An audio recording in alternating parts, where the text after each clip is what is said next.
Hi, this is Tina Walker today, and my video that I'd like to share with you is my November Shimmerz video tutorial project. I did a mixed media canvas, so I'm going to walk you through how I created this canvas.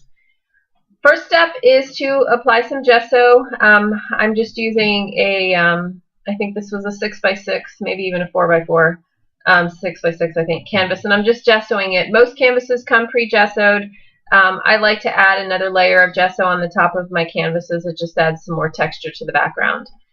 The next step is to start creating some texture on my canvas. So I'm going to take this word stencil and I'm going to apply some of the silver foil Dazzelerz to the background. This Dazzelerz is one of my favorite ones. I know it's the silver, but when you start layering the other Shimmerz products on it, it creates a really great background, and because it's the Dazzelerz, it has a shiny effect to it.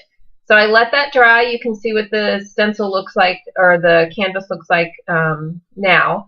So my thought was, when I originally started this canvas, was to layer some of those beautiful new jewel tone Inklingz, the watercolor paints, to the background in stripes, and you'll see what I mean here in a minute. And as you'll see as the video goes through, that thought actually changes and morphs midstream with my project. As with most of my projects, I don't really have a main idea when I start them, but so in order to get the Inklingz ready to be paintable, I just spritz some water into each one of the little containers and let that sit for a few minutes before I start painting it on. So you can see here, I'm going to start layering it in stripes. So the first stripe is gold, and I'm just going to put that over the first line of words on there, and just cleaning up off my brush in between the different lines. So the next one is one of those beautiful new jewel tones, one of the green colors in that. And then the brownish one that's in the jewel tone collection as well. So you can see what I was going with here, at least in this first phase of my canvas, to get some color to the background. I do add a few spritz of water here and there just to start blending the colors together, so it doesn't have such a harsh line in between each one of the strips of color. So the water just starts mixing those two together. And I'm going to repeat some of the colors. I really liked that gold color, so I went ahead and did another strip of the gold as well. Those jewel tones are just beautiful. That was one of my favorite Inklingz sets, the new ones that came out. I love the colors in that range. So I went ahead and zapped that with my heat gun and let it dry. I wanted a little bit of more texture to the background and maybe a little bit more depth of color. So I took some of the Shimmerz paints that have that grittiness to them. I really, really love that grittiness in those paints. And I got some of the coordinating colors, and I was pretty amazed. Most of the Inklingz jewel tone colors, I could find a coordinating color in my Shimmerz paints as well. So I'm just going to put that right over top of each one of those stripes on the back of my canvas. And that just added a little bit more texture, more depth of color.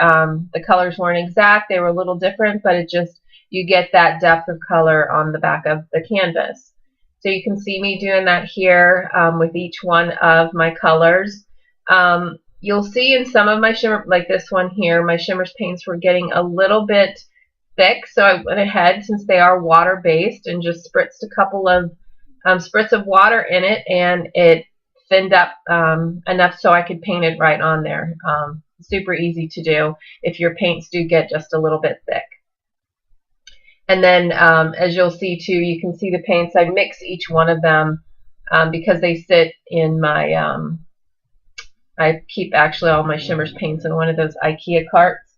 And so when they sit and I haven't used them for a little bit, they tend to clump towards the bottom of the container. So I just give them a mix with the end of my paintbrush before I paint them, just to get all of the beautiful colors and the properties of the paint mixed together.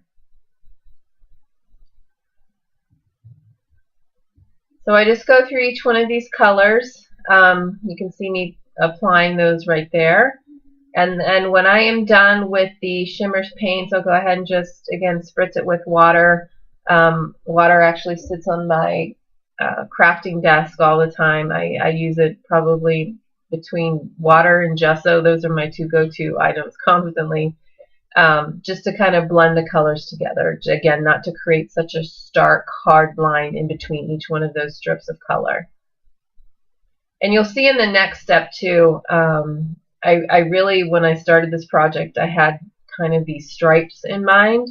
The next step, it really starts to morph into a completely different project. And that's okay as you're going through this. When you're creating things change and things happen. You just don't know where it's going to end up. So when I had the stripes, I was thinking of having some drips of like a black color to the background. So you can see me playing with this hair, and it really wasn't doing what I wanted. It wasn't giving me the look I want. So you can see I embraced the black, and I actually took, this is one of the Shimmerz paints, I went ahead and just painted my entire background with this black. I went ahead and embraced it, and I was happy with how it turned out. It kind of toned down the colors and muted them all together. So I can just, you see me spritzing it here, and it just kind of blends through the texture that I had gotten created on the background when I stenciled with the Dazzelerz. So this was kind of more of what I was going for. So the next thing I did for my background, you can see now it's much more muted, but you can still see some of those colors underneath that black. And that's the thing with mixed media, it's just layering, you know, texture and colors and paints to create those very interesting backgrounds. So I'm taking some acrylic paint because I wanted more of a matte, opaque, brightness to the background because it was very toned down with the black spray.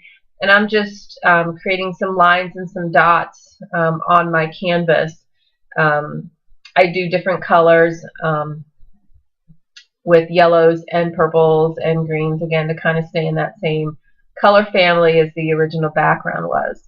Then the next step I did was to start doodling around these lines of paint that I created, and I just outline them and doodle on the background. Again, just to create some more texture and interest to the canvas. You can see me just going around the circles, going around the little lines. And here's just more doodling. I'm creating the lines of color that I had. I'm just kind of outlining those a little bit. And then the next thing I do is take just some gesso, the area that I wanted to put the word on my canvas. I use the word truth. You can see me right here putting double lines there, and then I paint a strip of gesso where that is to kind of really make that stand out. And then I use some acrylic paint markers just to doodle that up some more with some more dots and everything. I really like using acrylic paint markers to do those dots. Dots are one of my go-to design elements on a lot of my projects. And then for my title, you don't see it here, I just took some wood words, painted them with some yellow acrylic paint, and outlined them and glued them to my canvas, so you can see some of the detail that I created with the doodles and with the paint on the back of my canvas. I hope you enjoyed my tutorial today. Thank you for stopping by, and have a great week. Thanks.